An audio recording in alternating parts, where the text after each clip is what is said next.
Krishna, Hare Krishna, Krishna Krishna, Hare Hare, Hare Rama, Hare Rama, Rama Rama, Hare Hare, Hare Krishna, Hare Krishna, Krishna Krishna, Hare Hare, Hare Rama, Hare Rama, Rama Rama. Jai Radha, Madhava Radha, Madhava Radhe.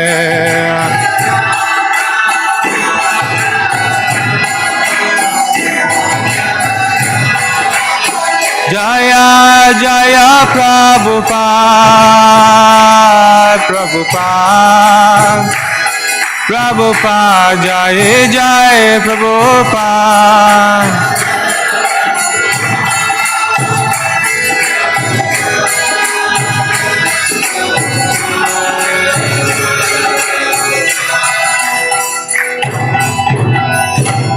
Shri Radha Madhav ki, Srila Prabhupada ki, Gaur Bhaktivinoda ki.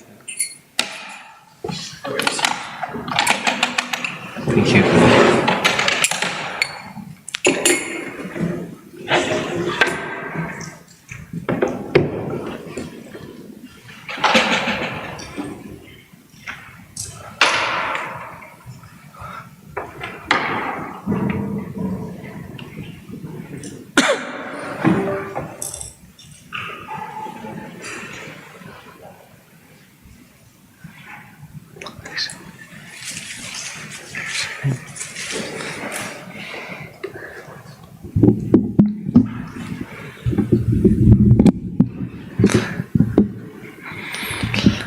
Hare Krishna. Welcome everyone. I think I disturb people from their afternoon siesta, so apologies for that. But it's very nice to be here. Such a wonderful, energizing seminar. All these wonderful classes that we've had.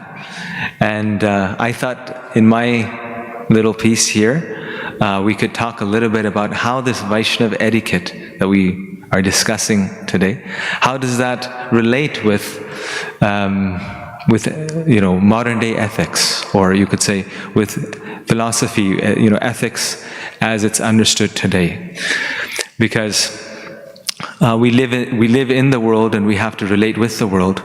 So we have so many wonderful ethical principles, principles of Vaishnava etiquette in our tradition, and when we wonder that, are they good, are they relevant in our society, would people today also respect them? And secondly also, in our own Vaishnava communities, is there a place for ethics? Is there a discussion there? And just looking at the ISKCON Code of Ethics. There's an ISKCON Code of Ethics that's been published. So we'll look at that also. Om Jnanam Dimirandhasya Jnananjana Shalakaya Chakshurunmilitam Jena Tasmai Shri Gurave Namaha Shri Chaitanya Manobhishtam Stapitam Jena Bhutale Swayam Rupa Kadahmayam Tadadi Swapadantikam Vanchakalpa Tarubhyasya Kripa Sindhu Evacha Patitanam Pavanebhyo Vaishnavebhyo Namo Namaha. So the title of the talk is Ethical Boundaries and Boundless Love, reflecting on the role of ethics in Vaishnava communities. So I thought I'll start with a classic problem of ethics in Western philosophy, and this is called the problem of the runaway trolley. So imagine the situation where there's a train coming down the tracks, and it's coming down at hurling speed.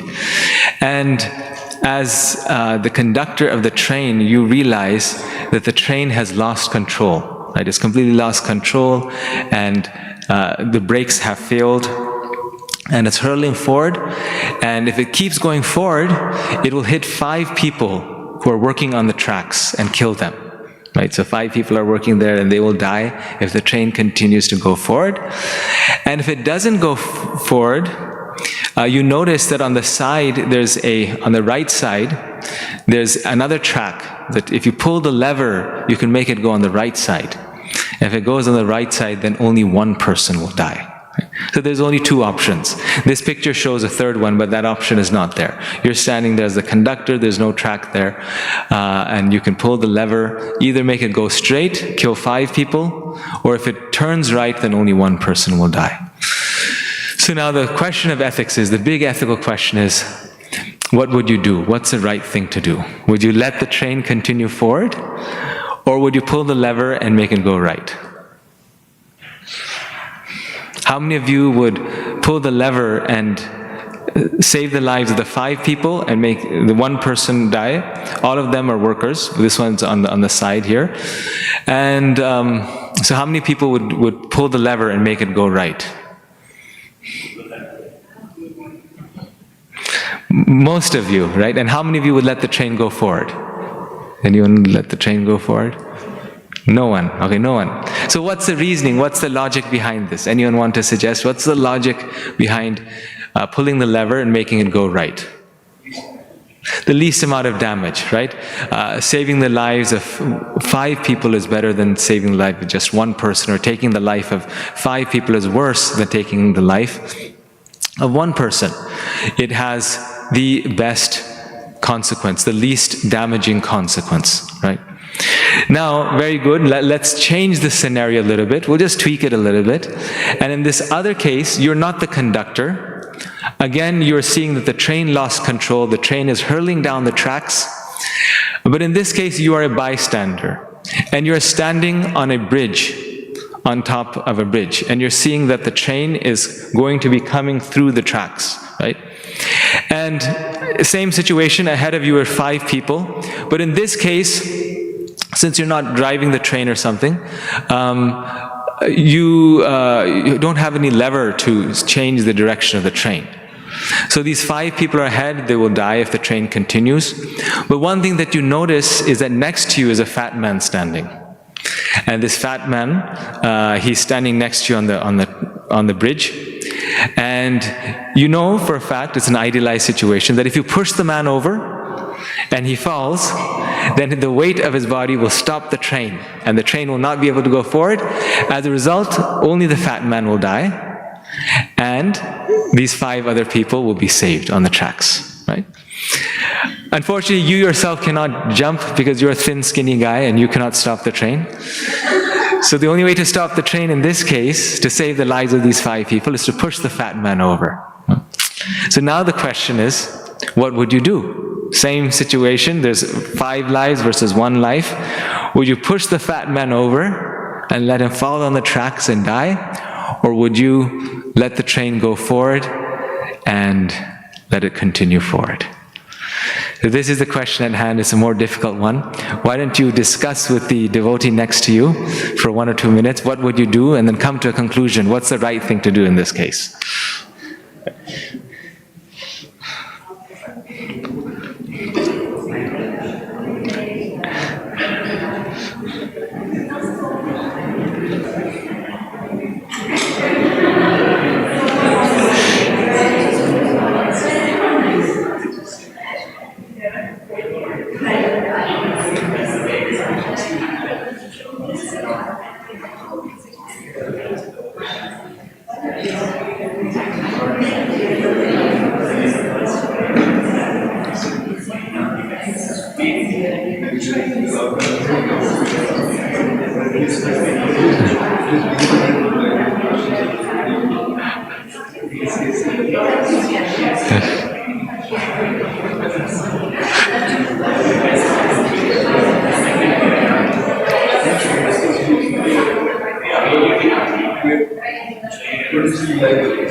So let me ask now, how many of you would let the train, how many of you would push the fat man over?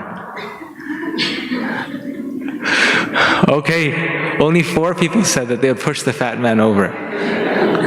All of them men. And we said, only 4 said, and how many would let the train go forward? Everyone else, right? Huh? So what changed now? It's exactly the opposite, but yes?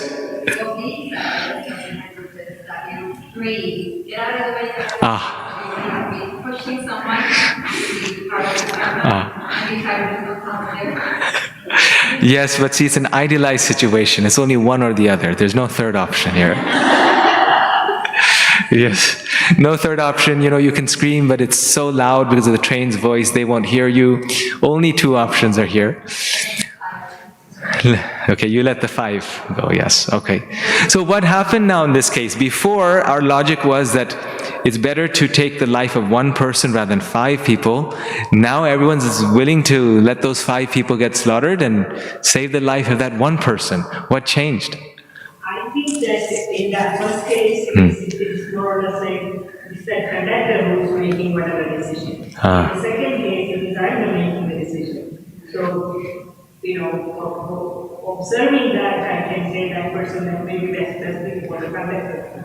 But if I'm put in that position, pushing somebody forward, I don't want to. Well, in the first case, you are the conductor. Yes. I guess that's still different. Still different. Okay. You have to go to some track. You are driving. This is deliberately pushing something. Okay. Yes. Driving train into the field. Yes. Okay. So in the first case, you mentioned that it had to go on one track or the other. So you're just pulling the lever and moving it from one track to the other. You're not pushing a person over, right? But in the second case, the train is on the track, and you are pushing the man over and killing him, right? Yes. Any other reasoning that's given for this? Anyone? Yeah. In the second case, this man will die. There's no danger to him, right? There's no danger to him. No, we're introducing him in danger now. Yes, but in the first case also, the man on the side, there's no danger to him. And you intentionally pulled the lever and caused him to go in that case. Yeah. But in that case, I have only the 2 options are only there. But in this case, the third option, I don't cause damage to him. In this case, you also just have 2 options. You either push the man over, let the car go forward. So, I have an example I can give this. If I were to take the fighter jet and bomb someone versus you're 10,000 miles away and you're sending an unmanned plane to bomb someone, right? It's like you're pressing some buttons. Versus here, you're seeing the whole thing happen in front of you. I see. So it's more immediate. It's more like that. So then, would it help if, like, let's say, if on the bridge there was a little trap door on the bottom, and you had a button or a little lever, and if you press the lever, the man would fall through. Would that make it any better? In this case, you know, just like the conductor, you're just pulling the lever. There's only 2 options. So in this case, you just have a little button. You press the button, and the man falls through. And however deep he would fall, and so yes. Probably what I was thinking is, okay, it may change in the sense like previously when I pulled the lever, the train still has that journey to make. There's a chance that this person may see the train move away, or in this case, I'm creating the immediate action of throwing them down. Okay. The immediate changes the okay. So in the first case, like all of you are saying, in the first case, it was, we were thinking more in terms of the consequence, how many lives to save. But in this case, the reasoning changed. Still, the question of lives is the same. How many lives are being saved or not saved is exactly the same. But the situation, the criteria changed. First case, it was about the lives of people. In this case, what is disturbing about this that is making us, it's the immediacy, but also in terms of the fat man, what is the issue with pushing him over? What are we feeling that we're doing? The responsibility is more immediately felt. Responsibility on you is more immediately felt? Sorry? Yeah, maybe, yes. Yes, a little violent, yes. Yeah, it is violent, yes, pushing him over. Yes. Here, causing the problem. There, okay, trade loss, whatever comes in its path. In this case, we are causing the problem, yes. In the first case also we are, yes, but in the first case also we're causing the problem to the man by pulling that. But you're right, it's a little bit more immediate. But especially in this case, causing the problem, but in this case, we feel that we are violating this man's free will. Right? And some of you said that in this case, we are making the decision for him that you have to volunteer your life. But he never volunteered his life. In the first case also we're doing it, and that's the problem. We're also volunteering this person to give their life. But in this case, there's more of an immediate feeling that that by pushing this man over, I'm the number of people doesn't matter so much in this one. The issue is not that, but I'm violating someone's rights. There's another part that I have is, what's the guarantee that the train is going to stop? That's guaranteed. Yes, that's guaranteed, because it's idealized situation again, yes. So it will stop. By the mystic power, you're a sage there, so you know. Yes.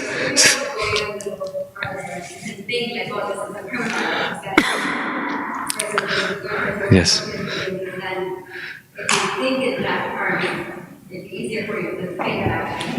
Yes, but we don't know. Yes, but all of those would be additional factors if it was there. So when we think about ethics in our day-to-day thinking and logic, we think about it in these two ways. We think about it in terms of consequence. What are the consequences of an act? And based on the consequence, we're thinking, is it ethical or not ethical? And we're also thinking in terms of rights.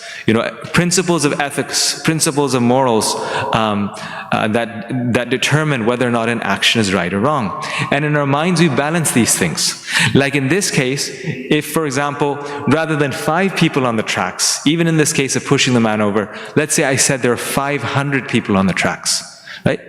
And all these 500 would die. Maybe after these tracks there's a ditch, and if you don't push the fat man over, then the train will go into the ditch and everyone in the train will die, right? We can imagine a situation. So if I said 500 people would die, or you can push the fat man over, then that might change things, right? Then how many of you would push him over? Most people would say, yeah, I'll push him over. I'll push him over. Because now the consequence is more important, and the principle of violating his freedom or not violating his freedom is less important, right? So these are two types of moral reasoning. And after this, then we get into the Vedic things. So this is just so we have a consequentialist moral reasoning. It's called utilitarianism. One famous philosopher, Jeremy Bentham, he really argued for this. Consequentialist moral reasoning locates morality in the consequences of an act, in the state of the world that will result from the thing you do. And the second is categorical, deontological ethics. Categorical moral reasoning locates morality in certain absolute moral requirements, in certain categorical duties and rights, regardless of the consequences. So Mr. Kant, he was a categoricalist who believed that whatever is right is always right, right? That's what categorical thinking means, that an action is either right or wrong. The circumstance doesn't change it. So Kant would not push the man over even if it had to be saving 100 lives or 500 lives, because he says the principle is you don't violate other people's freedom. The consequentialist Jeremy Bentham would push the man over because he would say everything depends on the consequence. For some of you who mentioned that you would, he would agree with you because he would say everything depends on the consequence. If I'm saving 5 lives, it's okay to sacrifice the life of one person. Now the point is, the big problem in ethics is that no one can determine who is right in this. Right? Some of you said, I would push the man over. Some of you said, I wouldn't push the man over. Some philosophers say that I would push the man over. Some say, I wouldn't. Even in this first case, when I do this example at the university, many people say that, no, I wouldn't pull the lever and make the train go right because I'm making a decision for someone else. He's out of harm's way. And what right do I have to put him in harm's way? So these are ways of thinking that people have. This is ways of which they try to figure out what is the right thing to do. But the big thing about ethics, and this is maybe the reason why we're still employed, is that in ethics there's no right answer. Right? You can never figure out with ethics what is the right way to do, because there's always some ethical theory that can undermine the previous ethical dilemma. So I'm going to come here to these ethical systems. There's 4 different famous ethical systems. One is the consequence orientation, the orientation that says that ethics is based on the consequence, like we all said first. The second is duty orientation or deontological ethics by Immanuel Kant. The third is virtue ethics, which says that the correct action is based upon virtue. And this goes actually closest to the idea of dharma. Aristotle, Socrates, they said that the way to figure out if an action or activity is virtuous is to look at the person performing the action. Are they a virtuous person? And correct action is person dependent. You cannot make general rules that this is always right or this is always wrong in terms of actions, but you have to see the person. And it's more complex, we can discuss more. And then the fourth one is divine mandate, which says that what is right or wrong is something that is revealed in Scripture. Right? It's the command of God. The weakness in the consequence orientation, like we saw, is that it doesn't look at principles or duties. It doesn't look at what is the correct principle. And so you can just see in the consequence, you can overrun minorities' rights or individual people's rights because you're only concerned about the majority. The drawback in the duty orientation, that it's always wrong to lie, it's always wrong to speak a lie or to, like we saw, violate someone's freedom, is that different duties will come in contradiction with one another. Like in the case of the train, it is also our duty to be compassionate to others and save their lives. It's also our duty to honor people's freedom. And those 2 duties are coming in contradiction. And so in all of these different ethical systems, there are certain weaknesses. And the purpose of ethics is to help us decide what is correct, what is to do. But when we start thinking about ethics, then which system of ethics to use, that itself becomes a decision.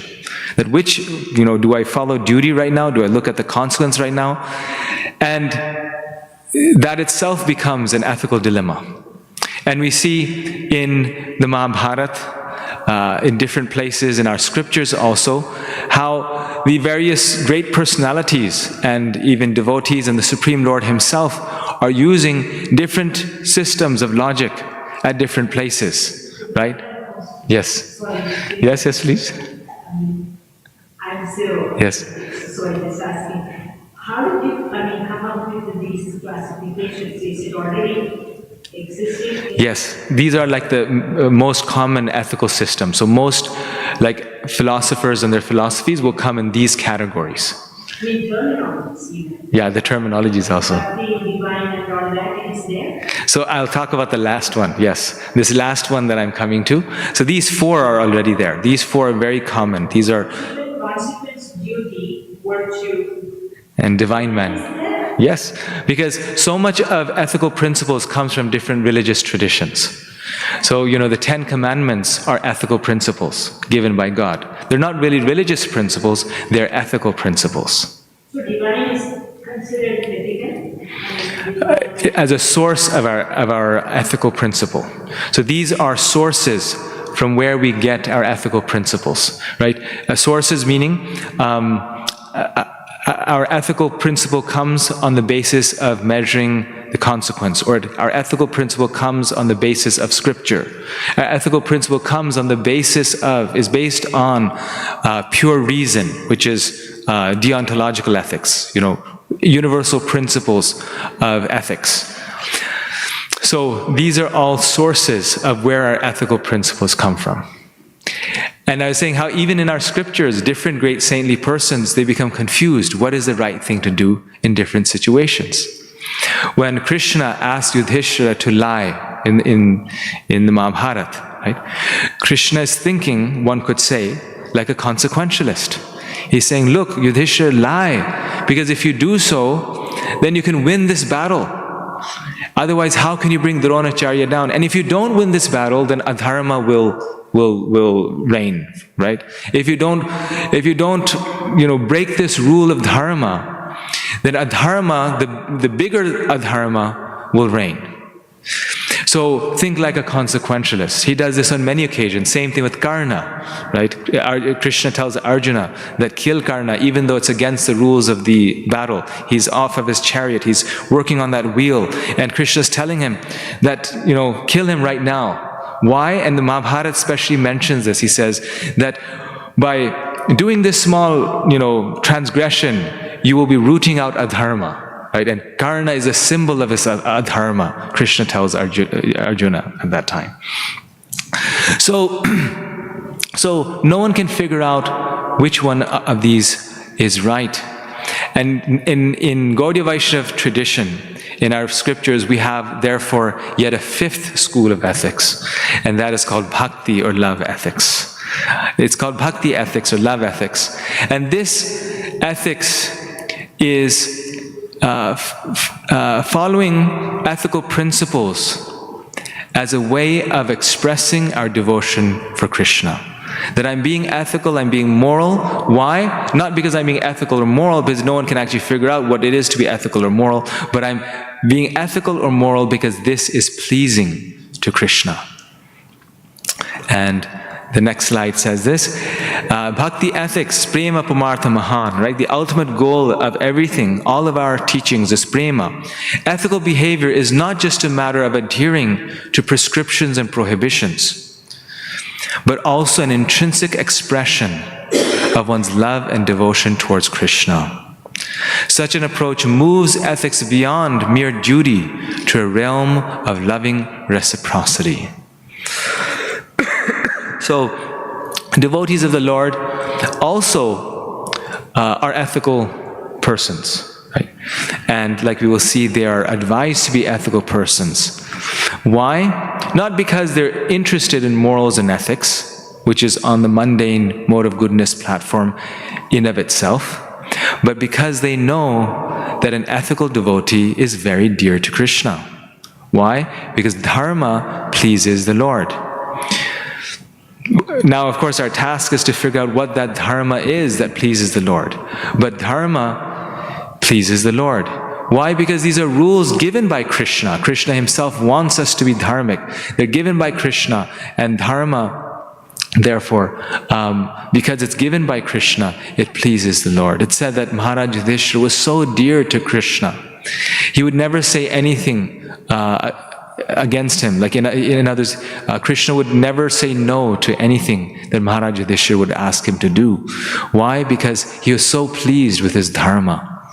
with his, his qualities of never lying, of never cheating, of never stealing, in spite of the most difficult circumstances. And of course, being a pure devotee, he was doing that to please Krishna. At the same time, he knew that Krishna is pleased by this dharma, and that's why he was doing it. And Krishna was very pleased. Jiva Goswami, I'm skipping a few things because of just looking at the time. In his Bhakti Sandarbha, he says exactly this. In any given situation, if some moral duty dharma is not opposed to what is dear to the Lord, then one should engage in it. However, if it runs counter to the Lord's pleasure, it should be abandoned. Just as one avoids something dangerous out of fear for the king. So, here Jiva Goswami is saying that if following dharma is not opposed to the service of the Lord, then we should engage in it, right? We should engage in it because that is pleasing to the Lord, and not engaging in it would be displeasing to the Lord. We similarly find in the Nectar of Devotion how Rupa Goswami says that one of the 64 items or limbs of devotional service is not to neglect one's ordinary duties. And one of the ways to understand ordinary duties can also be our principles of even conventional ethics, not to lie or cheat, not to go in the store and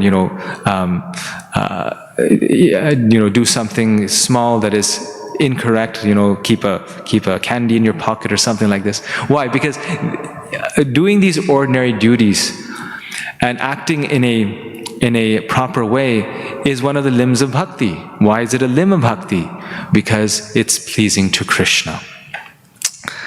He says, therefore, scriptural injunctions and prohibitions that are favorable to devotion to the Lord should be followed as long as one's devotion has not fully matured. However, after that devotion reaches complete ripeness, one's mind being fully absorbed in Him, these external rules continue only insofar as they remain harmonious with bhakti.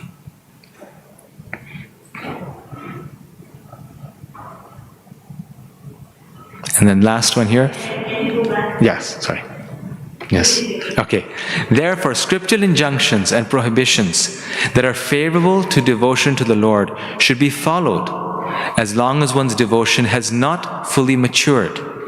However, after that devotion reaches complete ripeness, one's mind being fully absorbed in Him, these external rules continue only insofar as they remain harmonious with bhakti. So, small example, one time one devotee in the UK was on Sankirtan.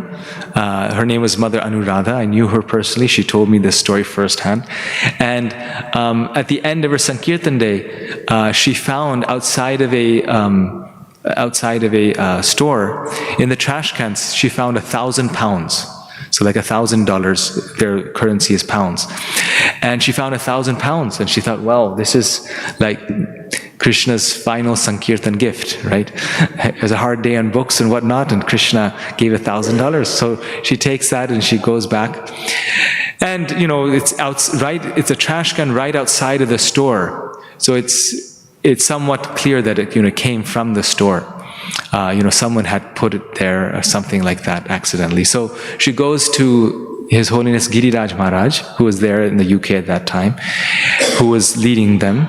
And she asks him that,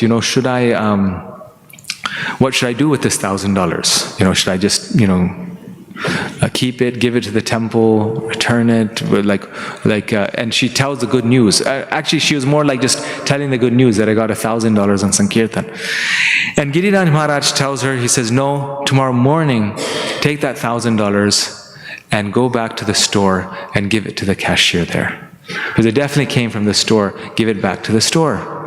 So she takes that $1,000, she goes back in the next day, and she gives it to the store owner, the store cashier there. And the cashier looks at her and says, you know, you saved my life. Yesterday I was doing the counting, I finished everything, and I accidentally, rather than throwing this bag, I threw away the bag with the money. And I was thinking, what would happen to me? What would I do? And then she's like, you're most welcome. Here are the $1,000. And then at the end, the man asks her, it's like, who are you? You know, like, you know, she was obviously dressed like a devotee. He says, I'm a Hare Krishna. He says, oh, you're Hare Krishna. Thank you so much. Thank you so much for doing this, right? So, two principles there. One was that a devotee should act in this way, because, you know, even probably a pure devotee, Giriraj Maharaj himself is acting in this way, but even if we find instances in our scriptures where, for example, some pure devotee does not follow the ordinary course of ethics, we are sadhakas, our devotion is not fully mature. So Jiva Goswami is saying we should follow all the rules and regulations of this world. Even in the service of the Lord, we should not lie or cheat. Try not to, because it's for the service, just because it's for the service of the Lord, because we're not fully matured in our devotion. And secondly, imagine the effect that it had on the cashier.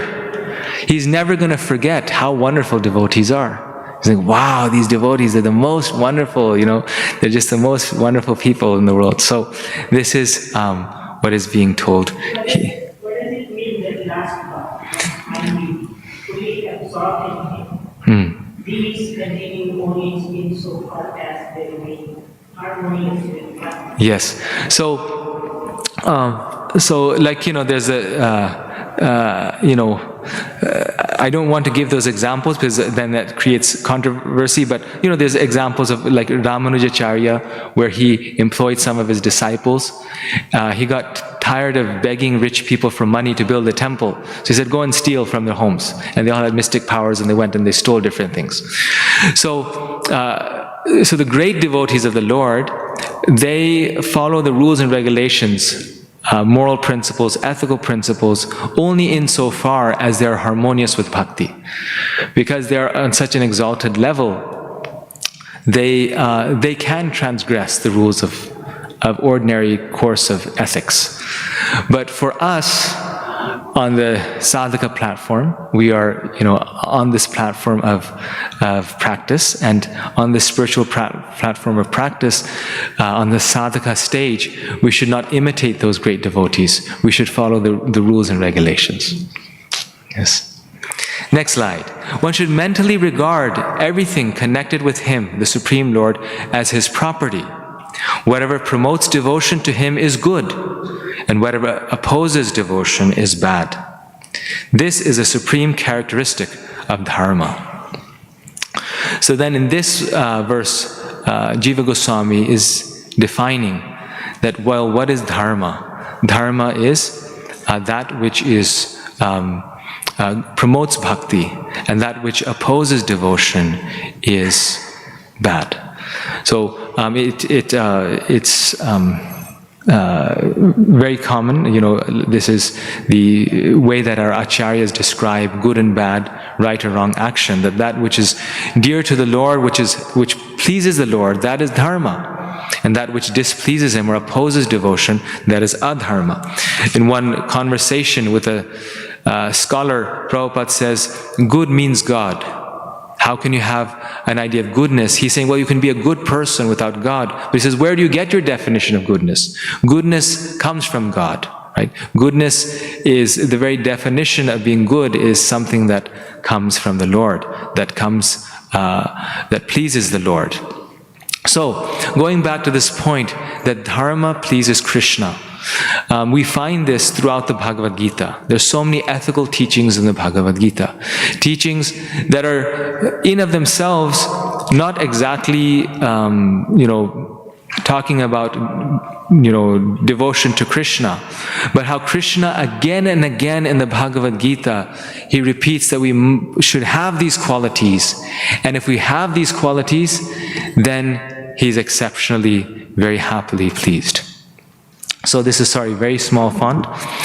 This is in chapter 12, text 13 to 19. Krishna says, one who is not envious but is a kind friend to all living entities, who does not think himself a proprietor and is free from false ego, who is equal in both happiness and distress, who is tolerant, always satisfied, self-controlled, and engaged in devotional service, with determination, his mind and intelligence fixed on me, such a devotee of mine is very dear to me.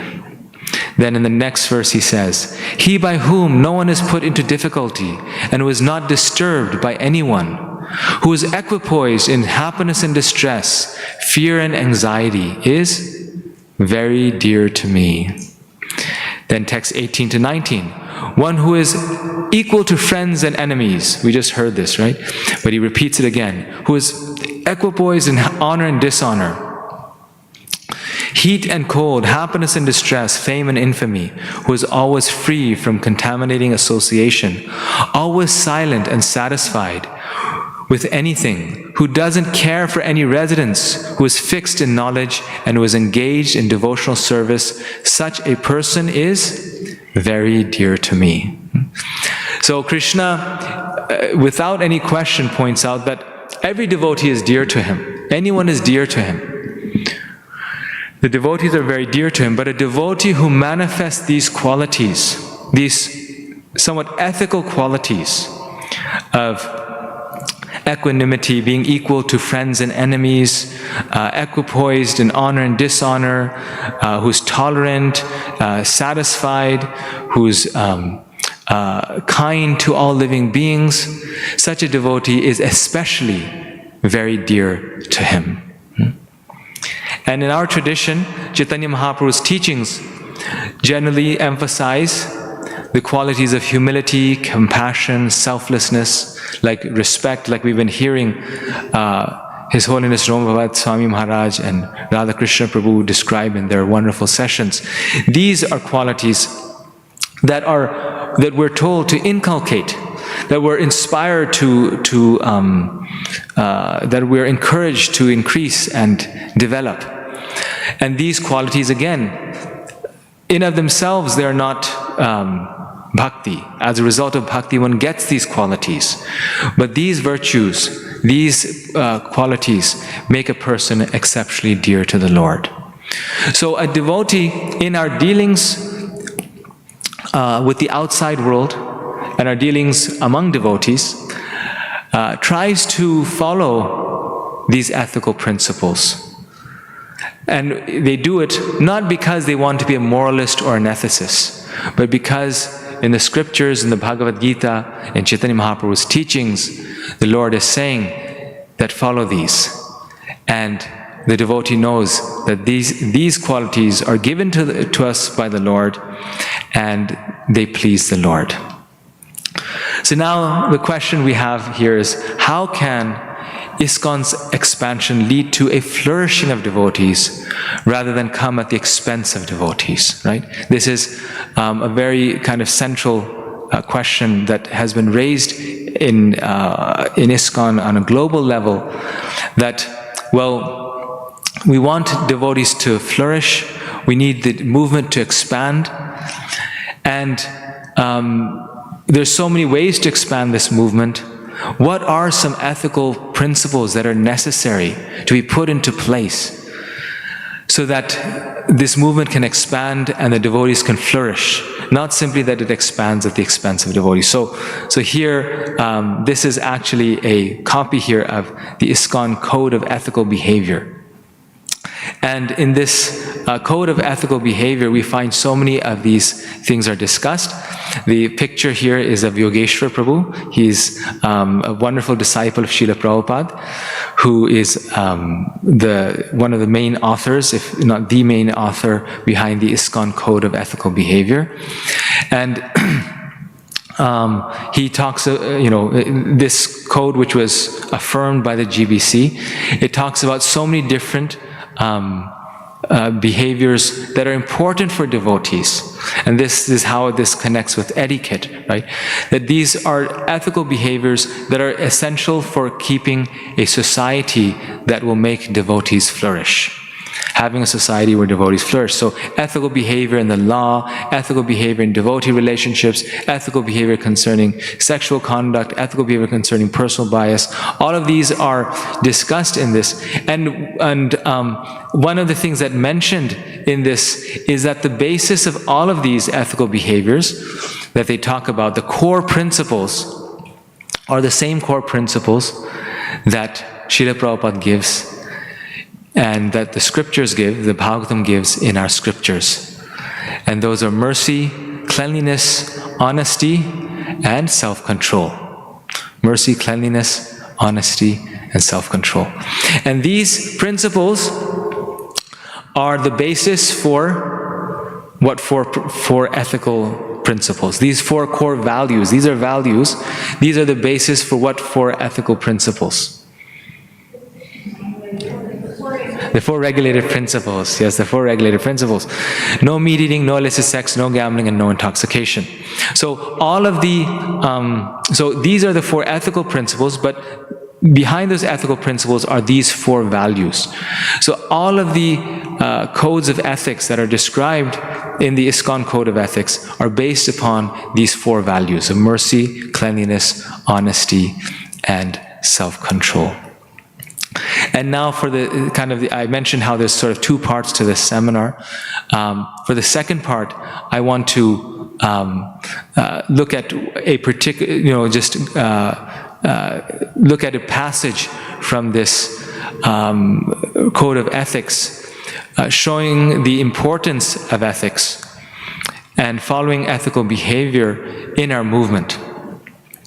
And this is, passage here is one of the first that appears in this document, which says, the GBC does not recognize any form of immunity on the pretext of following orders. ISKCON devotees are responsible for their actions, and there's no exemption for legal or ecclesiastical consequences by arguing that an unethical or illegal act was committed at the behest of an ISKCON senior devotee, right? So, there's many different topics discussed. One topic that's discussed that sort of illustrates the points that we've been discussing is that because of a higher scriptural injunction or because of a higher instruction coming from a GBC or a senior Vaishnava, a spiritual master, a senior devotee, one may feel that I can engage in some sort of unethical conduct. Sometimes in our devotional practice, we feel that way. Oh, it's okay, because we're devotees. There's a higher principle, right? They're just serving Krishna. And so because we're devotees, we can engage in some sort of ethical, unethical conduct. But based on the scriptures, based upon Prabhupada's teachings, this document is saying that no, we must always remember, similar to Jiva Goswami's point, that as sadhakas, we are also not exempt from any legal or ethical exemption. As sadhakas, we also have to live in this world. We have to act and perform on the basis of ethical and legal principles. So this is something that is actually very common and important to note. It's not just ISKCON, but it's many organizations and groups that make this point, that a common phenomena in many religious traditions, and not just religious traditions, but also non-profits, corporate, is the phenomenon of what they call groupthink, or members of a business or non-profit organization are often expected to further ambitious expansion goals. We must preach, we must further this movement. They're often pressured to compromise moral values and ignore rules of ethical conduct. And thirdly, conformity. Individuals are more prone to act unethically when they're part of an organization or group, right? Because we tend to think, and it's the same mindset that 1D, this statement from the Code of Ethics is referring to, that we tend to think that, this is for Krishna, or the devotees are telling me to do this, so I can engage in some sort of, transcendental activity, right? Like the case of Mother Anuradha that I gave. Well, $1,000 is there. Normally, if I wasn't a devotee, I would go and return it because I know it belongs to the store. But because we have a higher purpose and we need to, spread this movement all over the world, I'll use that $1,000 to, to buy more books or to distribute or whatnot. But this is the kind of the mindset that we can come into, that all organizations can easily come into, is to think in terms of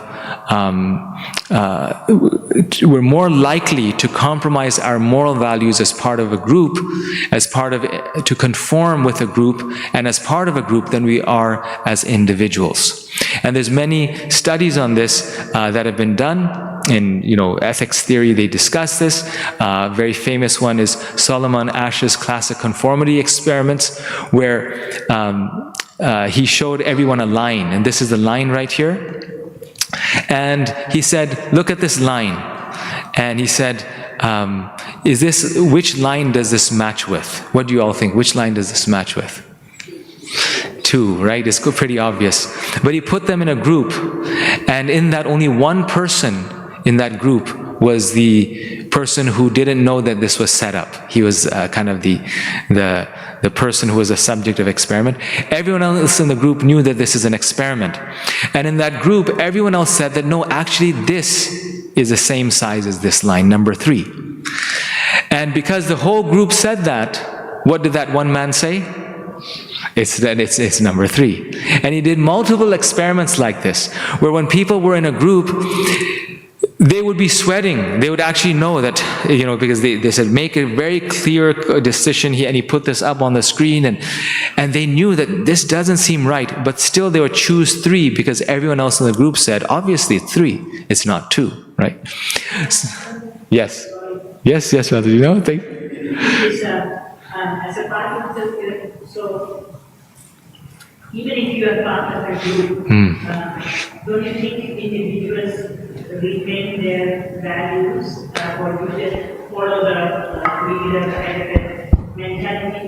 It's not, Yes. basically based on so many Yes. studies, right? But this, No, absolutely. What you're saying is completely true. That people do retain their individual integrity, but what they're saying is that there's a tendency that when we're part of a group, there's a greater tendency to justify an ethical action than if we're not part of a group. that's the research study. That is a research study. That's what Solomon is showing. That individually, that person would immediately say that this line is the same size as line 2. But as a member of a group, when the group said, no, this is the same as line 3, then he chose 3. Because our mindset, our decision-making power is very much dependent upon the group that we're part of. But I still have Yes. another question. So these experiments are done with people of, Yes. general public, right? Yes. But, for an organization like ours, we are taught about moral values. Yes. Codes of conduct and Yes. all that, right? Yes. So, everyone may not be up to the Yes. mark, but still, because the teachings are such, Yes. that don't you think they would behave a little different than? And that's the hope, that because of our study of Shastra and all these things, that we will retain the individual integrity and values. But, we also see that, I serve on a few ISKCON, boards, whatnot, that this, I myself and others also, this is so easy to just go along with the group. Even though a person feels that, no, this is not right, you just go along with the group because you want to be accepted by the group, or, there's some personal benefit in going along with the group that also happens, or there's some sort of, just faith and trust that, well, the group is saying this, so it must be okay. So that's what this is showing, and this is obviously, it doesn't happen always, but this is why they're mentioning it in the ISKCON Code of Ethics, because it happens quite often where people go along with that, right?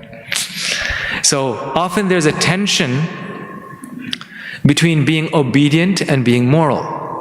generally being obedient is being moral, right? That's the most common thing, that, well, the group or the senior or others, they are taking the moral stance, and we are obedient to that. But sometimes there's a tension between being obedient and moral, and that's what this is saying, that you can be obedient to the group, or you can make your moral stance. And so the question that often comes is that the critical question here is, when is it that we should be obedient and we should go along with what everyone is saying, and when should we be moral, right? I mean, that's the difficult, because in our day-to-day practice, in our own experience of Krishna consciousness, things aren't black and white. So oftentimes we feel that, no, the right thing to do, whether I agree with it or not, the right thing to do is to go along with this and be obedient, to just follow the senior authority. The senior is saying this, we follow it because it's the right thing to do. And it's to be obedient. But other times we feel, well, should I speak up or should I not? This has been a kind of a theme in our different discussions, right? It was the questions that were raised yesterday, that, well, should I speak up or should I not? And when should I, take that moral or ethical stance and speak up? And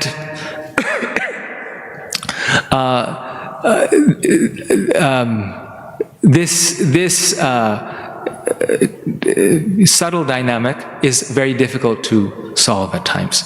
So there's a way in which one can go about this that's been offered, and I think it's just useful for devotees. I'm not saying that this has to be the devotional standard, but given our history in ISKCON, this first time I gave this presentation was part of the Leadership Sangha of North America, and they were reflecting on, it was in New Vrindavan, and there's a sort of a news item that came out on the community and about New Vrindavan's past, and they were asking, well, how can we do it so we don't repeat the past? Because in New Vrindavan's history, there was a very, powerful leader there who was, disciple of Prabhupada, and many devotees went along with it. So how do we make that distinction of when to go along and be obedient, which is our Vaishnava principle, very important, and when do we not go along and we disagree? So in ethics, they differentiate between what they call non-moral standards and moral standards. What are non-moral standards? Non-moral standards are standards about behavior or practices with no serious effects upon human well-being. And moral standards are standards about behavior or practices with serious effects upon human well-being. So there's two types of standards, or you could say issues or standards that we deal with in our day-to-day life. And these types of standards we have the choice to agree or disagree with, right? So non-moral standards are standards that have no serious effect, and moral standards are standards that have serious effect. So moral standards are standards concerning morality or ethics. What would be an example of non-moral standards? Give an example. So a standard that has no serious effect on well-being. Yes?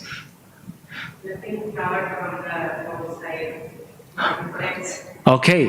Yeah, as long as it, it doesn't belong to someone's private, not transplanting something, plucking flowers from off of the street and bringing them for offering. Okay. What would be another non-moral? This is not immoral, this is non-moral standards we're saying. What would be another example of this? And then this will get clear once we go to the next slide why we're talking about this. Yes? So next one, yeah. Maybe like getting food in the temple room. Bringing food in the temple room. Okay, that's a nice one. Like, maybe someone has a little prasad or something. Yes. Another non-moral standard could be what color should the room be painted. right? So there are certain standards, certain colors. Another non-moral standard could be how often the temple room is cleaned, how often the facilities are cleaned. Another non-moral standard could be how many decorations there are on the walls, how many paintings there are on the walls. And what would be examples of moral standards?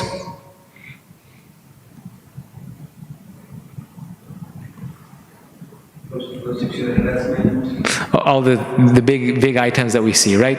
Moral standards are, a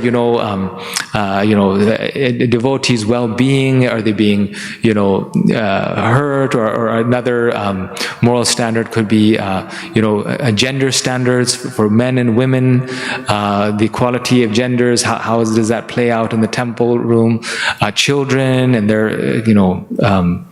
their treatment is another moral standard. So those are the moral standards, with behaviors or practices with serious effects on human well-being. So moral standards should take and always do take priority over non-moral standards, right? Moral standards take priority over non-moral standards. One can compromise on non-moral standards, but moral standards or principles should not be compromised. One can compromise on non-moral standards. One should be, flexible in those, but moral standards should not be compromised. So going back to our question on the tension between being obedient and being moral, right? One way that one can, as a practical level, make a distinction is that, well, if there's a non-moral standard, which is the majority of the decisions that are made in a temple or a community or all these things, one can be obedient. It doesn't ultimately matter what the color of the room is. It doesn't matter, ultimately someone has to make a decision. The group or the leader is making that decision. I go along with it. No problem, right? So, how exactly the things show up is really a matter of taste, and there's no really right or wrong in this. It's more about my submission, my being humble, you go along with it. But if there's a question of moral standards, right, like we see in the history of ISKCON, certain ISKCON communities or these things, then we see scriptural injunctions where one has to stick to one's moral principles. One has to stick to dharma. One has to perform principles or activities that are that reflect the teachings of our acharyas, like Srila Prabhupada, that reflect the scriptures, and one should not compromise on those standards. So this was actually personally very helpful to me. That okay, we're part of all these things, all these committees and groups and all these things and different temples and or projects or services, and when do you speak up and when do you don't? When do you dig in your heels and when do you don't? And this was okay. This is a nice way to differentiate. Okay, if this is something that really goes against the core teachings of our spiritual master, of our acharyas, of the scriptures, then it's something I should stand up on. I should clarify. But if it's a matter of detail or taste or even important things, but it doesn't have any serious effects upon the well-being of people, then I can follow along, because that is the meaning of obedience. And even in disagreeing or standing up against a moral standard, what we're learning through this seminar, even that we can do with respect and gratitude. With respect and gratitude. Just like the wonderful example we heard this morning that Maharaj gave with the example of Maharaj Yudhishthir. Right? Maharaj Yudhishthir is disagreeing. He's standing up. He's now not being, you could say, not conforming to his elders. He's fighting against them. But he first goes and asks their blessings, that may I fight against you. There's a section in the Mahabharata where at the end, after they come back, their 13 years of exile, Dhritarashtra again calls Yudhishthira and he says, I am your uncle. I am also the king. And he says, don't fight. I'm telling you, fighting is not the way, Yudhishthira. Just to please me, go along with what I'm saying, and please go back to the forest. Just be peaceful. Just be peaceful. You are a peaceful person. You are a great person. You are like a Dharmaraj. Stay with the sages in the forest. Anyway, you are like a sage, and be there. And it is good to follow your elders. This is Dhritarashtra tries to get on the good side of Yudhishthira because he knows Yudhishthira has a weakness. The weakness is he's very dharmic, right? He's actually not that Kshatriya type. He's more of a Brahminical type Kshatriya. He's very dharmic, and so since he's his elder, and since Dhritarashtra is his elder, and because he wants to follow dharma, he says, "Go back and just live in the forest." But at that point, Yudhishthira actually, for the first time in the Mahabharata, you see, he disagrees with Dhritarashtra. He says, no, now we will fight. And actually, this was sent through a messenger. So Dhritarashtra himself didn't come and tell Yudhishthira, but Dhritarashtra sent a messenger, I believe it was Sanjay. Yeah, it was Sanjay that he sends. And Sanjay relates this to him in a very nice diplomatic way. And Yudhishthira tells Sanjay that please tell my uncle, I apologize to him that I cannot follow his instruction. That no, now we will fight. And interestingly, before that, Yudhishthira Maharaj, he had taken a vow to follow what his elders say.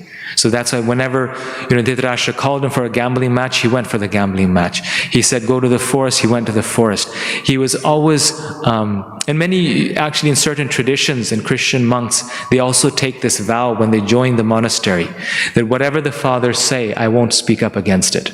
The elders say, I won't do it. That's the mood that he had, that's the vow that he had.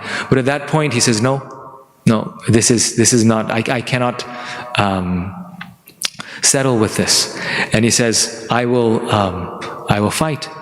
So he differs, because now it's a matter of moral standards. Of course, there's a higher level, it's a matter of devotion, Krishna's instruction.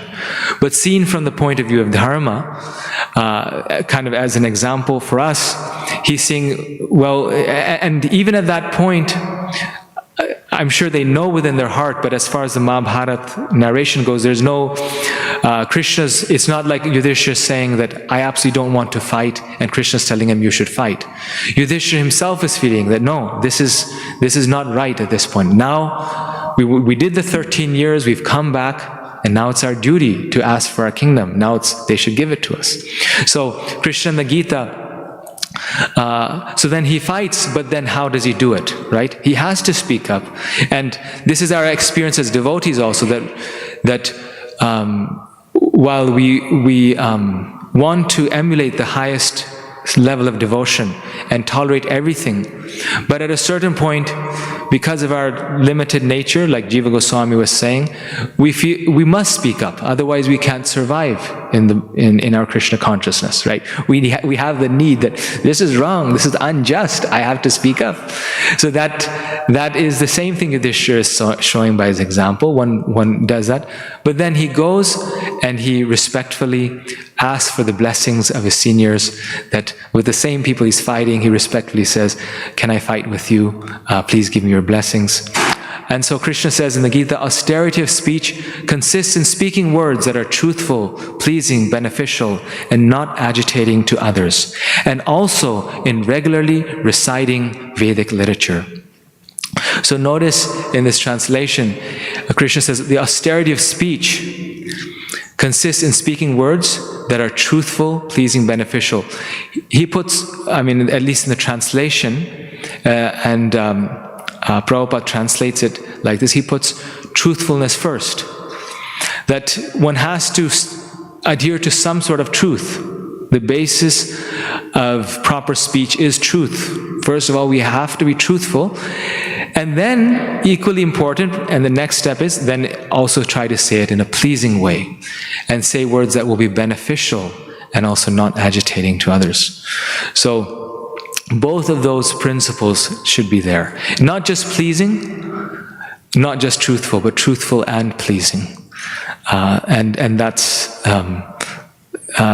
kind of this principle that we should. It is our dharma to speak up, and when something is wrong. Otherwise, one can actually get sinful reaction for not speaking up, right? If a devotee, for example, is offended, if we don't speak up, there's a sinful reaction.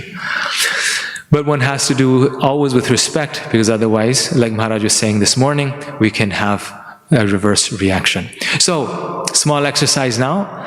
Can you provide 3 examples of personalities who did not compromise their moral principles, even at the risk of displeasing their authority or the group or the senior? So 3 examples from our scriptures of personalities who did not compromise moral principles. So how about before we say it out, we talk about it for a few minutes with a devotee next to you, come up with at least 3, I'm sure you can think of more examples in our scriptures of devotees who were very obedient, but in certain circumstances did not compromise moral principles.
Okay.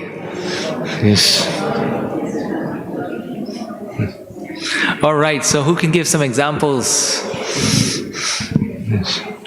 Yes, one example, just one. Yes, such a nice example. Bhishma fighting with Parashuram. And very similar to Maharaj Yudhishthira, right? He's fighting with Parashuram because he wants to, stick to his word, his promise. Actually, in previous times, we see that great devotees and so many of these Mahajans, they would stick to their word.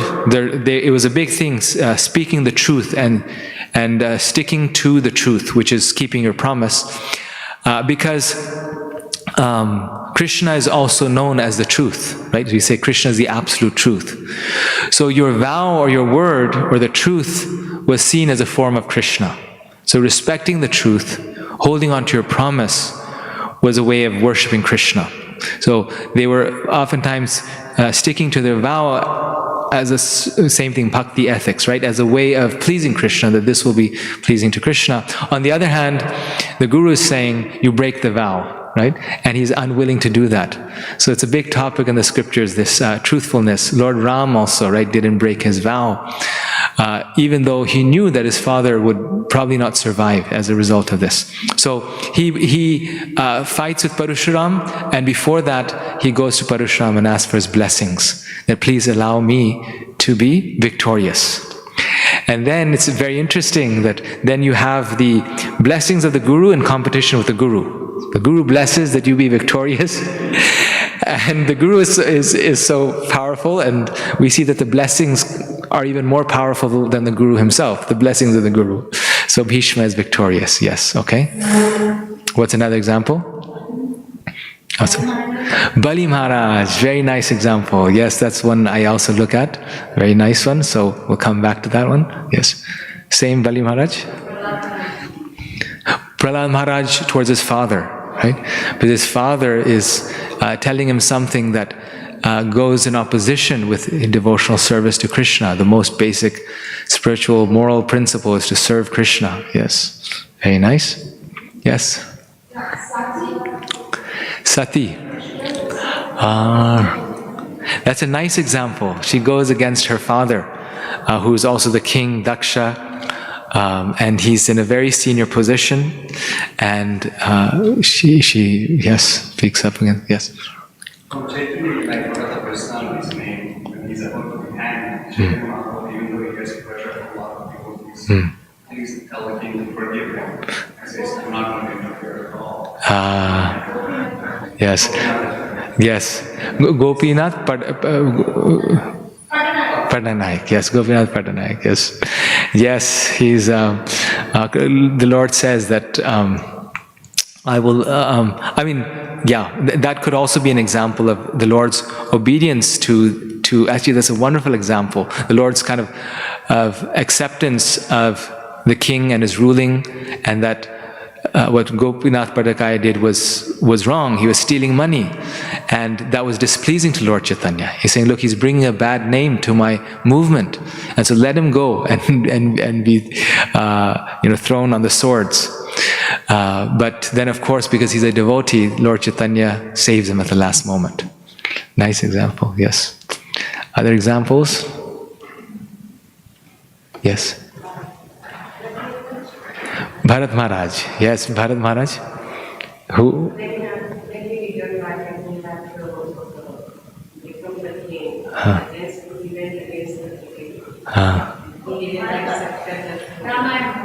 Okay, that Bharat Maharaj. Okay, very nice. Right, he speaks up against his own mother. Kaikai, very nice example. Yes.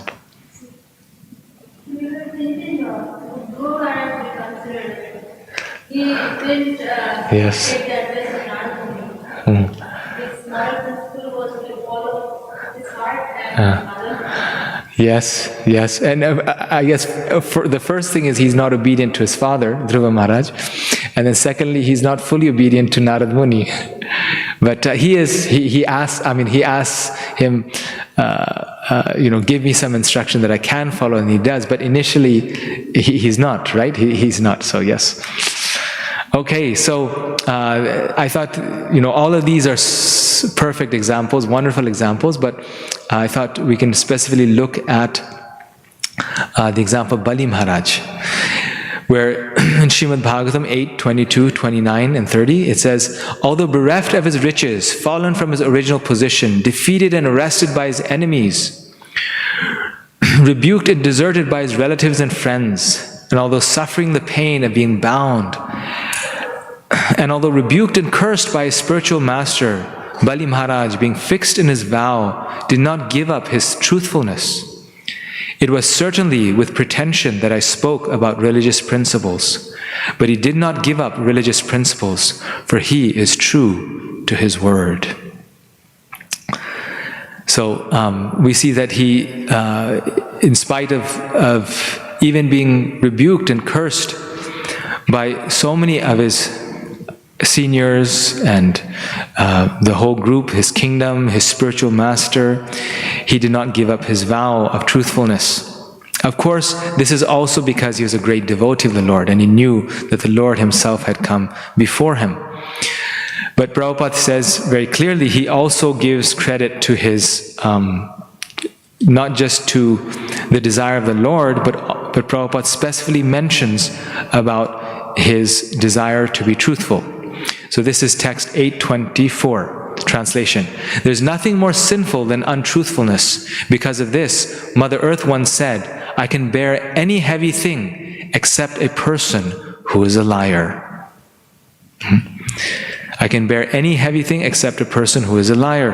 Purport. On the surface of the earth, there are many great mountains and oceans that are very heavy, and Mother Earth has no difficulty carrying them, but she feels very much overburdened when she carries even one person who is a liar.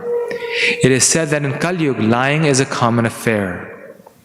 Mayaiva vyavaharike. Bhagavatam 12:2-3.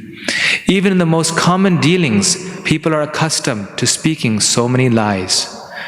No one is free from the sinful reactions of speaking lies.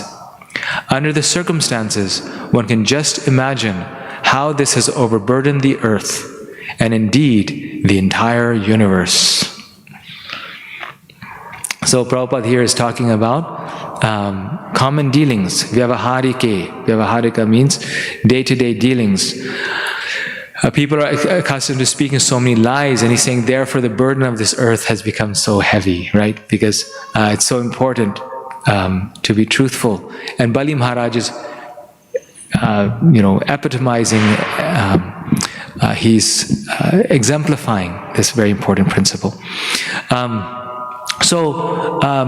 This is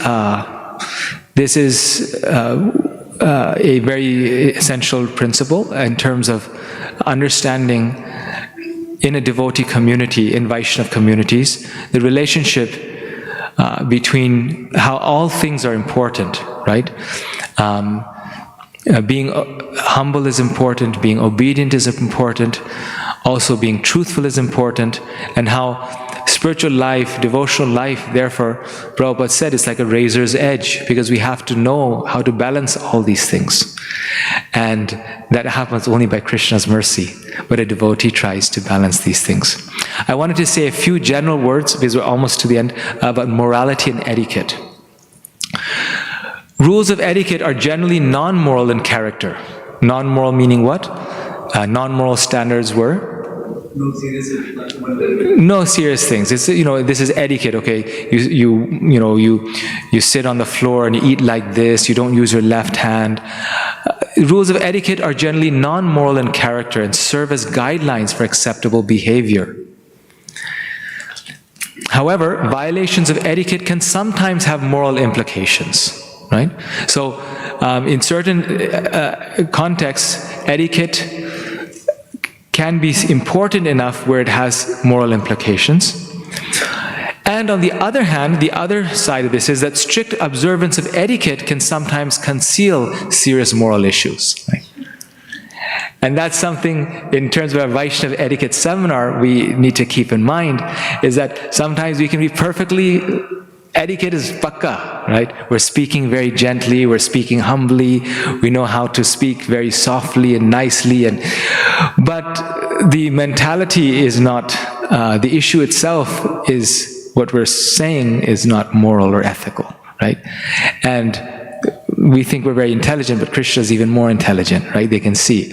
So just because we're following etiquette and we got the skills down, doesn't automatically mean that we're acting morally, that we're acting dharmically or ethically.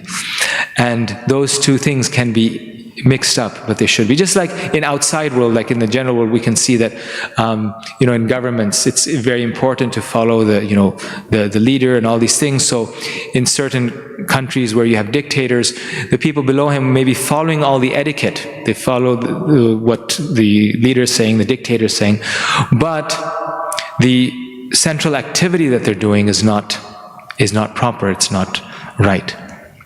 So strict observance of etiquette can sometimes conceal serious moral issues. Similarly, and we can discuss this more. Similarly, morality and legality are also not the same thing. An action may be illegal but morally right. An action may be legal but morally wrong. Right? Can anyone think of an example of an action that is illegal but morally right?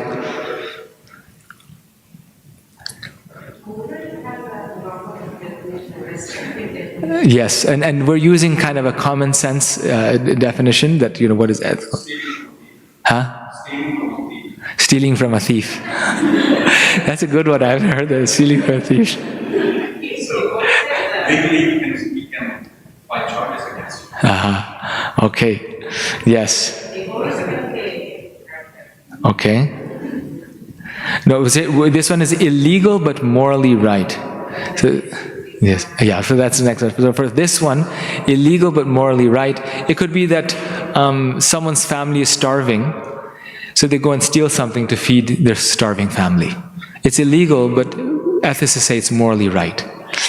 And an action that can be legal but morally wrong. What's an example of that one? Everyday life.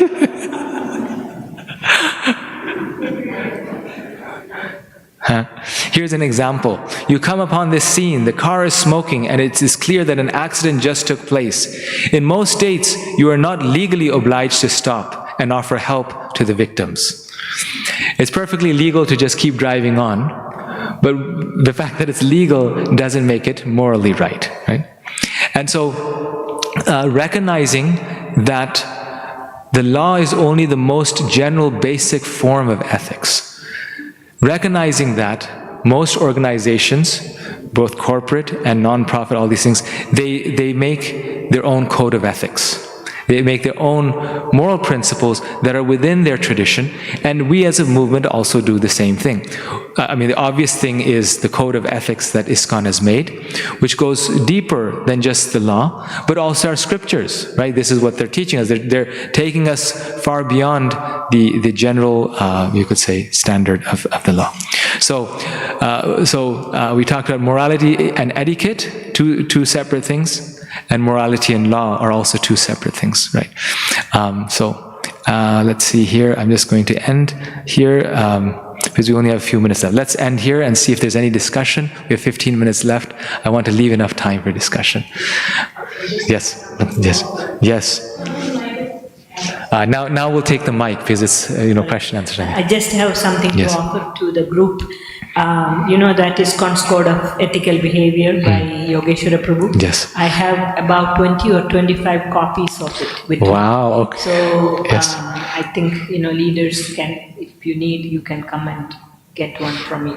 Yes, and this is actually one of the things that inspired the talk, because some time back Premananda Mataji actually wanted us to discuss it in our temple, in our community. So I thought, oh, this is a good opportunity, we go through it. So I didn't realize you have hard copies of it? I have hard copies. Okay, that would be nice to give. I was going to share a soft copy online also. Yeah, actually I got it to give to the leaders, but it is still sitting there. Okay. You only got it, I think. Yes. I think it is okay, so that was just an offer, but I really appreciate wonderful talk, really amazing.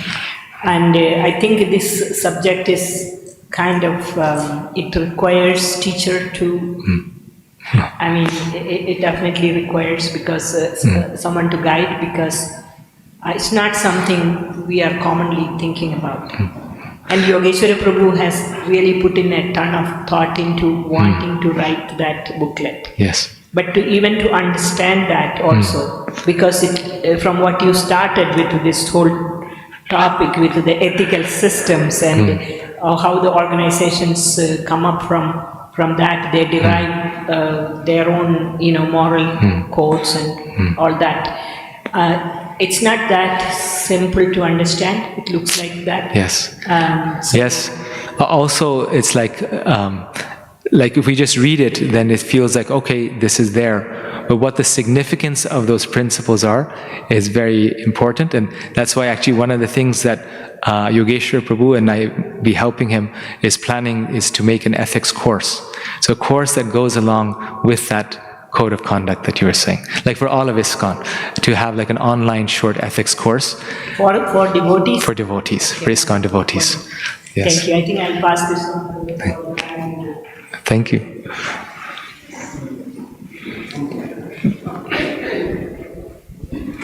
Hare Krishna, Prabhuji. Hare Krishna. Thank you very much. I had a question when on the slide where you had mentioned about Yudhishthira Maharaj and Krishna. Krishna loved him. He'd never. That's why he was dear to him, because he was following Dharma. But then Krishna himself. Arjuna was more dear to him. No. How? So, on the spiritual platform, Prabhupada says everything is best, right? So, all the devotees of the Lord are best. But then he says, even within best, sometimes our acharyas say, or the scriptures say, within best, so best is best, even best, there can be even more best, right? So, it's not that one was less dear or more dear. It's just that Maharaj Yudhishthira was dear to Krishna in a different way. You know, the Lord respected Maharaj Yudhishthira so much, right? Anything, like I said, anything he asked, and I heard this in a class from a senior Vaisnava, I forget exactly which one class it was, but is there anything he asked, Krishna never said no to it, because he was so pleased with Maharaj Yudhishthira's, and you know, he was just such an ideal devotee in all ways.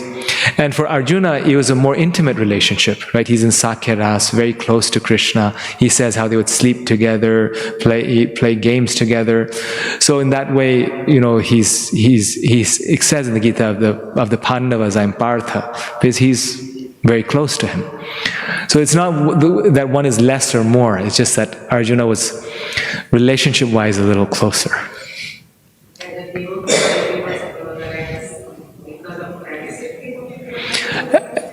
Just in the rasa, in the relationship.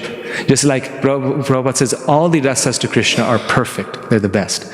But still the gopis are the best, because they have the most intimate relationship. So from the point of view of intimacy, right? Yes. Thank you.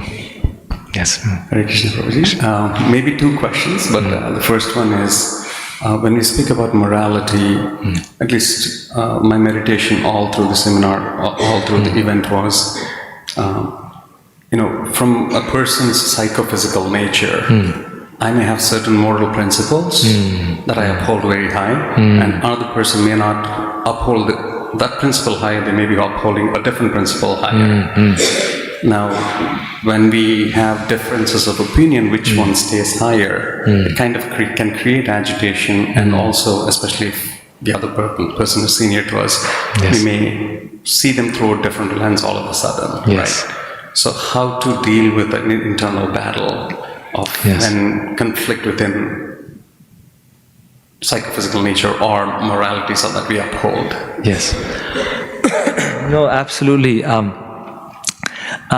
And that's why I actually felt that Maharaj's theme of respect was so amazing.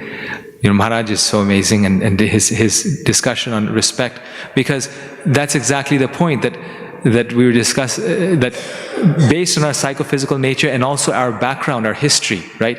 Things that matter to us, and also things that are in the present matter to us most. You know, that's our niche, our area. We will be forced, based on our nature, to speak up. Like Krishna tells Arjuna, you will be forced to fight. So you might as well follow my instructions, because you will be forced to fight. But the key ingredient there, everyone can do that. We have to speak up, is that then we have to find a way how to engage people in that discussion respectfully, right? Because not speaking is not an option. That's something today Radha Krishna Prabhu was saying, how the greatest devotees, they never protest, right? He read this verse, whenever, even if they're beaten or killed, they never protest. So one day we're hoping to come to that level.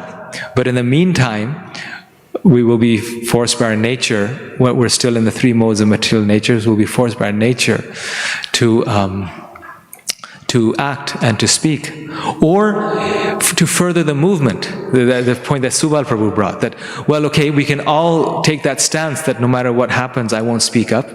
But then if something wrong is going on, how will the movement go forward? We must speak up, right?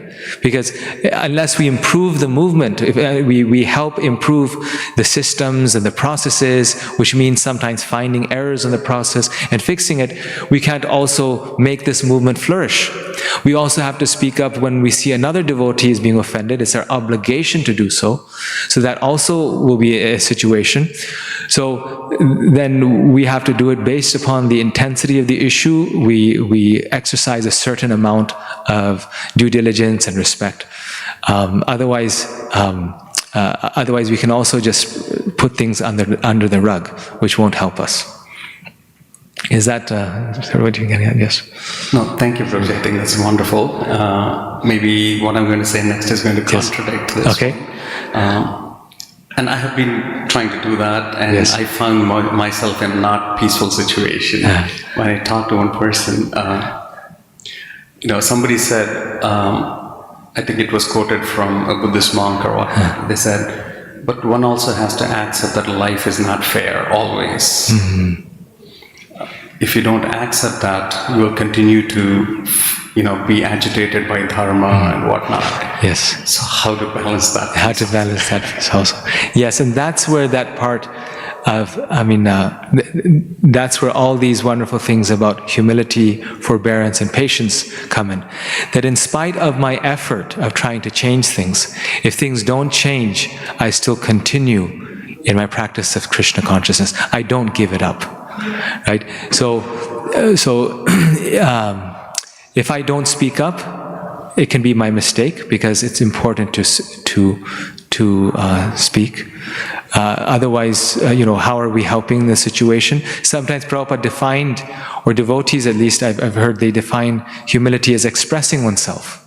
If we just, sometimes we can be very proud when we don't speak and clarify things. On the other hand, if we try and it doesn't solve and then we leave, then Prabhupada says that's not humility, or forbearance, that's not tolerance, because a problem came, we weren't able to solve it and we left. So that is acceptance, that is the acceptance of destiny, that okay, well, this is what Krishna wants at this time, things will maybe change in the future, but I still have to accept that this is what Krishna wants. And the principle of acceptance, some devotees say this is actually the message of the Gita, Bhagavad Gita, is Krishna saying accept. Okay, this is the unfortunate circumstance I'm in, but I need to accept it because this is the will of the Lord. So, yeah, and so life more than often is unfair, and that's where our forbearance comes in. Thank you for that. Made it very holistic. Thank you. Thank you for your questions. Really nice. We have a few minutes left. Hare Krishna. Yes.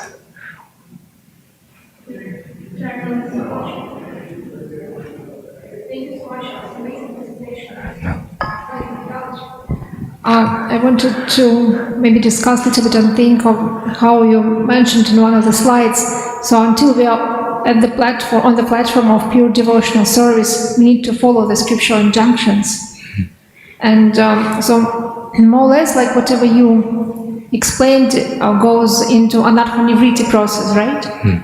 Purifying our qualities to act on mercy, cleanliness, honesty, self-control.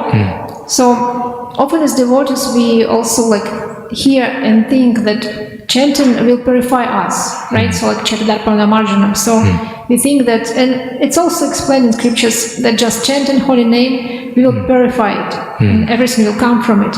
And often when you talk to devotees that you need to do some also internal work, then they say, well, chanting will do everything for me. So thanking for doing such a wonderful presentation. It's important to go two ways, right? To chant, but at the same time to consciously work on those qualities like self-control, cleanliness, compassion, and then the heart will be more clear to hear the holy name. Yes. Yes, no, and the added point I wanted to make, very nice point that you made, that even in the liberated state, Prabhupada describes in the, I believe, 4th chapter of the Gita, is it? He says, even the advanced devotees of the Lord still follow scriptural injunctions. Why? To set an example for others. And why? Because what else would they do? If they're devotees of Krishna, they want to follow the scriptural rules and regulations. So we see in Prabhupada's example, Prabhupada was so ideal in every way. It's not that, spiritually he was ideal and, he had mystical powers and he was, flowing with love for Krishna. But on a moral or ethical level, Prabhupada was, not following those principles. Every person in the world, all the scholars, the politicians, they all appreciate Prabhupada as being, so perfect in his example, so exemplary. And he said so many things that people, to this day are marveled at how he was so balanced. So the point is that especially in the sadhaka stage, we want to follow the rules and regulations of the scriptures. We want to follow the ethical, moral codes of dharma. We want to follow the laws of society, because we are not liberated. We are on the platform of sadhana, and such a behavior pleases Krishna. Such a behavior is part of sadhana bhakti. As I mentioned, one of the 64 limbs. Fulfilling the ordinary duties of society, opening the door for an old person, helping a blind person cross the street, because these things are compatible with bhakti. All the while doing it, the main thing being bhakti, to please the Lord. The focus is the Lord. One small thought and example that comes to my mind is, I was at this conference a few months ago with Anuttama Prabhu. We were at the American Academy of Religion conference, and there were some scholars there, and it was a coffee break.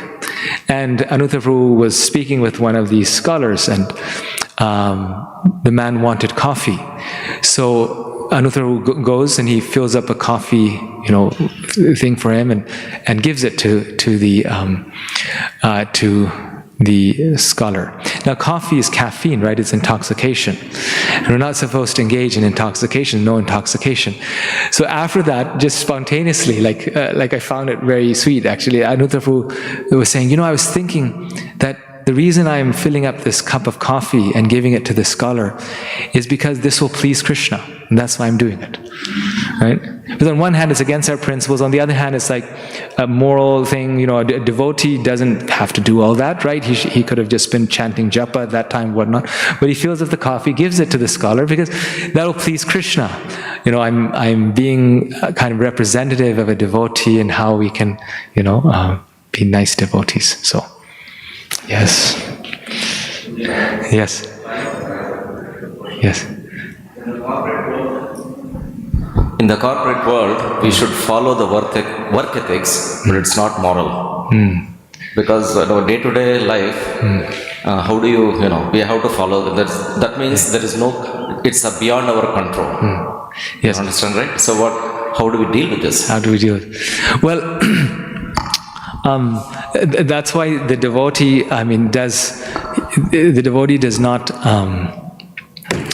do anything immoral even at the workplace. Right? And that's the difference between a devotee in a workplace and a non-devotee in a workplace, that they won't do something immoral. But yes, they may have to play the game, meaning that they have to be very ambitious and you have to be strong at work, otherwise people take advantage of you. Right? But that's not being immoral, that's just being like Arjuna fighting in the battle. This is a service for Krishna. I'm doing my work for Krishna, so I have to do it well. And then, so actually that brings up a good example that in the battle, even Krishna told Arjuna a few times, like, look, you have to break the rules in order to fight this battle. So in our service to Krishna, there might be times where we have to, in the course of that activity, be a little practical, given the nature of the work. Like Prabhupada gives the example that in business, one has to lie a little bit. One tells the customer, from you I make no profit. I make no profit. This is my cost price.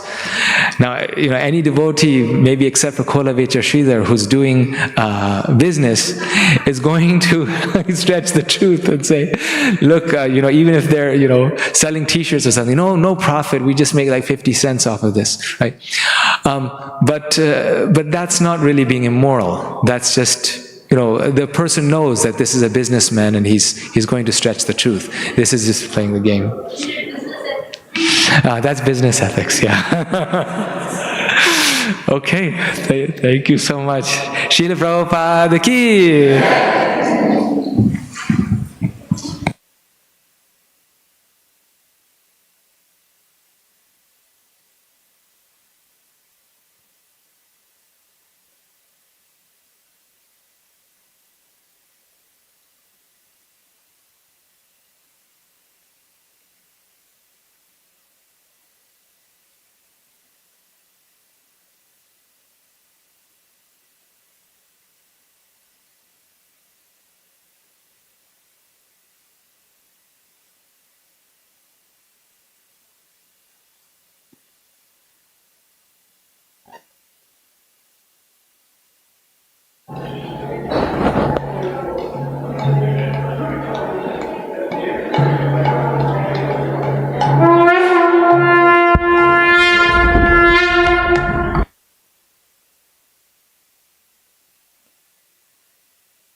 Nama Om Vishnupadaya Krishna Prishtaya Bhutale Srimate Bhaktivedanta Swami Iti Namine Nama Om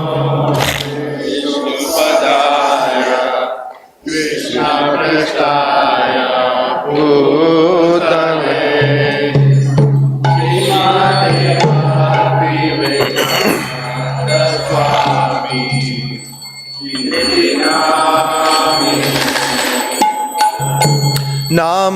Namaste Saraswati Deve Gauravani Pracharine Nirvishesha Shunyavadi Paschatya Deshatarine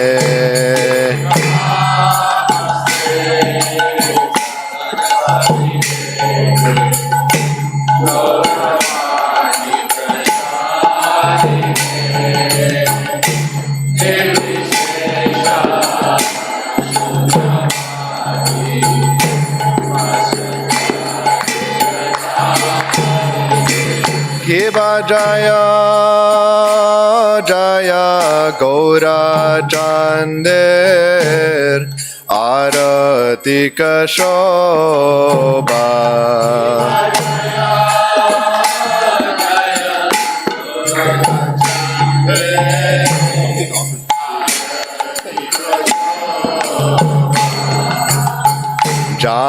Jana Vitata Vane Jagamana Loba Jana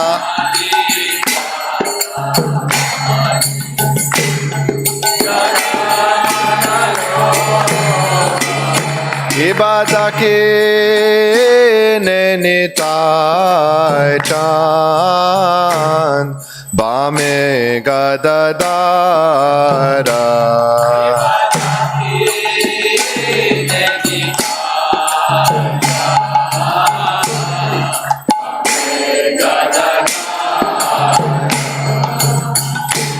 Nikate Advaita Shini Vasa Chatradara Nikate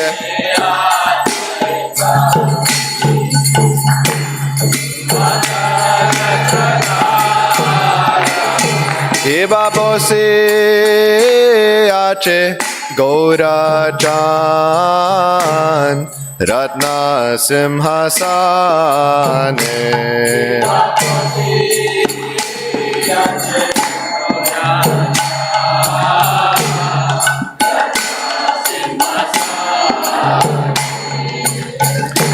Arati Korena Brahma Adi Devagane Arati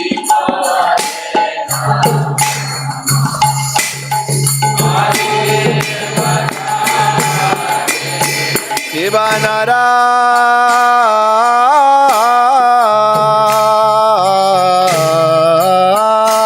Hari Adi Kori Chamaradulaya